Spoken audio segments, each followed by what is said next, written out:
ಗಣಕಯಂತ್ರ ಕಂಪ್ಯೂಟರ್. ಪೀಠಿಕೆ. ಗಣಕಯಂತ್ರ ಆಧುನಿಕ ವಿಜ್ಞಾನದ ಅಪೂರ್ವ ಕೊಡುಗೆಯಾಗಿದೆ. 1942ರಲ್ಲಿ ಪಾಸ್ಕಲ್ ಎಂಬಾತನು ಇದನ್ನು ಕಂಡುಹಿಡಿದರು.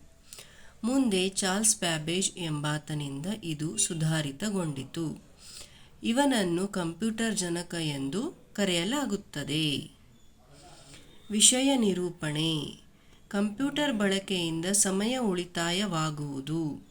16 ವ್ಯಕ್ತಿಗಳು ಕೂತು ಹಗಲಿರುಳು ಮಾಡಬೇಕಾದ ಲೆಕ್ಕಾಚಾರಗಳನ್ನು ಕ್ಷಣಮಾತ್ರದಲ್ಲಿ ಮಾಡುತ್ತದೆ.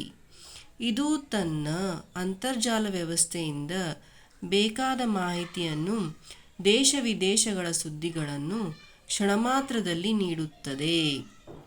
ಬ್ಯಾಂಕಿನ ATM ಯಂತ್ರಗಳನ್ನೂ ಸಹ ಗಣಕಯಂತ್ರದ ಸಹಾಯದಿಂದ ಕಾರ್ಯನಿರ್ವಹಿಸುತ್ತವೆ.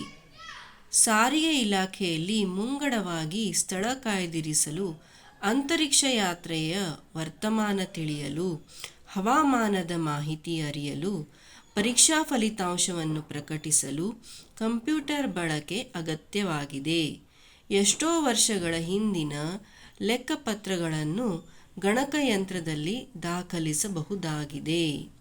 ಉಪಸಂಹಾರ. ಗಣಕಯಂತ್ರದಿಂದ ನಿರುದ್ಯೋಗ ಉಂಟಾಗುತ್ತದೆ.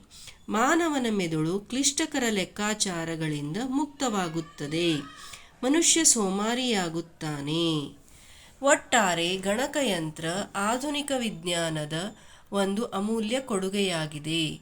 ಭವಿಷ್ಯದಲ್ಲಿ ಇದು ಮಾನವನ ಸರ್ವತೋಮುಖ ಏಳಿಗೆಗೆ ಸಹಾಯವಾಗುವುದೆಂಬುದರಲ್ಲಿ ಸಂದೇಹವಿಲ್ಲ. ಧನ್ಯವಾದಗಳು.